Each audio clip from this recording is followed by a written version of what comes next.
Hi, this is Alfawzia Nihar from At Home Tuition. Welcome to our session today. The topic that we are going to discuss in our today's video is multiplication law of exponent.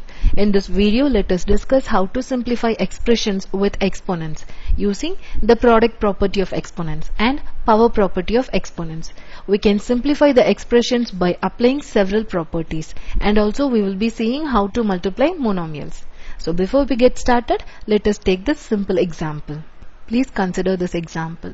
We are multiplying the fraction 3 over 4 with itself. This multiplication is very simple because this is the basic fractional multiplication. Here we will just multiply the numerators and we will multiply the numbers and denominators. So fractional multiplication is very simple.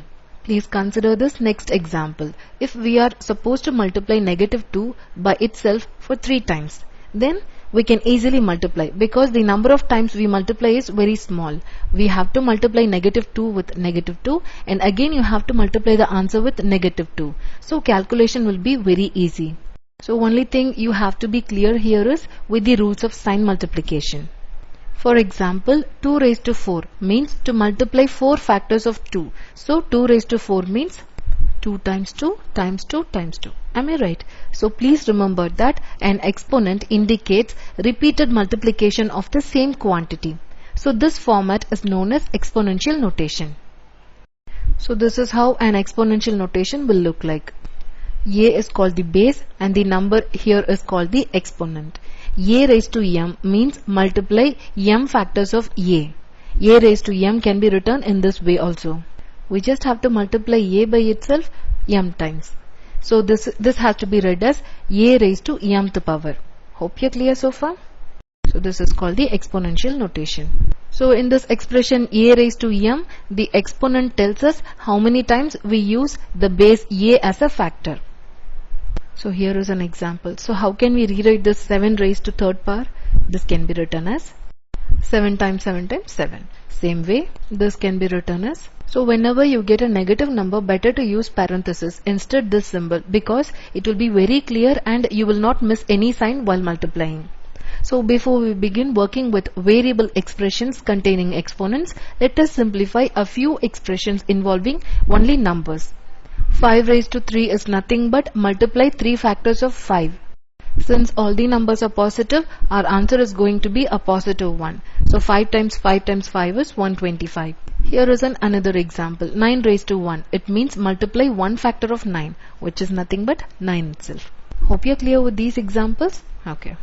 Now let us discuss few examples with fractions and decimals. Here is the next example. 7 over 8 raised to third power. So we have to multiply 3 factors. So this can be rewritten as. So after this, just multiply the numbers in numerators. 7 times 7 times 7. Same way multiply the numbers in denominators. 8 times 8 times 8. Hope you're clear with this example? Okay. Now let me give you next example. I'm going to take a decimal number as an example here. Here is an example. This means we have to multiply 2 factors of 0.74. In most of the Indian schools, we are not allowed to use calculators for these simple calculations. So you have to be clear while doing the calculation manually. So we have decimal point before two digits. So you have to keep a decimal point before 4 digits in your answer. So I'm getting here. Hope you're clear with this example.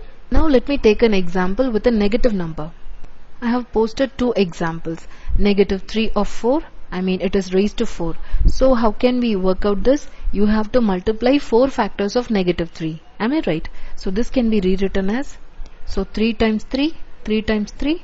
You have to multiply the answer again by 3. And write the answer 81. If you notice the sign, you can try in this way. First multiply all the numbers and then multiply all the signs. Negative times negative is positive. Positive times negative is negative, and finally negative times negative is positive. So our answer is a positive 1. Hope you're clear with this example? Okay. Now we have to work out this example. Negative 3 raised to 4. Please notice that there is no parenthesis here. It means this exponent 4 is just for the number, not for the sign. Hope you're clear with these 2 examples? Okay. Now let me solve this one. Multiply 4 factors of 3. Keeping the sign as such. So if you just multiply all these numbers, you'll get 81 and we have a negative sign. Hope you're clear with this example. Please notice the similarities and differences in these two examples. Why are the answers different? In the first example, the parenthesis tells us to raise the negative 3 to the fourth power. In the second example, we raise only the 3 to the fourth power and then find the opposite. Hope you are clear with these concepts. Now let us discuss how to simplify expressions using the product property of exponents. We have seen that when we combine like terms by adding and subtracting, we need to have the same base with the same exponent. But when we multiply and divide, the exponents may be different and sometimes the bases may be different too. So we will derive the properties of exponents by looking for patterns in several examples. All the exponents property holds true for any real number. But right now we will only use whole numbers exponent. Okay, first let us look at an example that leads to the product property. Please consider these two terms, x squared and x cubed. So what does this mean? You're multiplying x for two factors here. So how many factors altogether? We have 2. And here we are multiplying x 3 factors. So 2 factors plus 3 factors. Totally 5 factors. Am I right? So we have x raised to 5. Please notice that 5 is nothing but the sum of the exponents 2 and 3. So this can be written as x squared times x cubed is nothing but x raised to 2 plus 3, which is nothing but x raised to 5. The base stays the same and we just added the exponents. This leads to the product property for exponents. If a is a real number and m and n are counting numbers, then a raised to m times a raised to n will give you a raised to m plus n. To multiply with like bases, we just add the exponents. Okay, let us discuss few examples and verify this property. So according to the product property of exponents, 2 squared times 2 cubed can be written as 2 raised to 2 plus 3. Am I right? We have to just add the exponents, which is nothing but 2 raised to 5. So if we multiply 2 by itself for 5 times, we will get 32. Hope you're getting the same value. You can also check using your calculator. Now look at the left side. 2 square is 4 and 2 cube is 8. 4 times 8 is 32. Yes, we are getting a balanced equation. The left side of the equation is same as the right side of the equation. Hence you can verify the product property of exponents. You can frame your own example and post in the comment section. Let us take few more examples. It is not necessary that the base should always be a number. You can also get a variable or expression. It depends upon the topic and how advanced level that is. Let me post a simple example here. So here the question is asking us to multiply x raised to 7 times x raised to 8. So use the product property. We will get, so this will give you 8 plus 7, 15. Hope this example is clear. Okay, here is another example. B raised to 4 times b. So how can we apply the product property here? B has no exponent over it. So what does that mean? B and b raised to 1 both are same. Am I right? If there is no exponent mentioned, you can assume it to be 1 because any number raised to 1 is the number itself. So b raised to 4 times b can be written as, until you get a good practice, you can rewrite b as b raised to 1. If there is no exponent, you can mention 1 in the place of exponent. So by using the product property, we will get, so b raised to 5. Here is an example. You can try and post the answer in the comment section.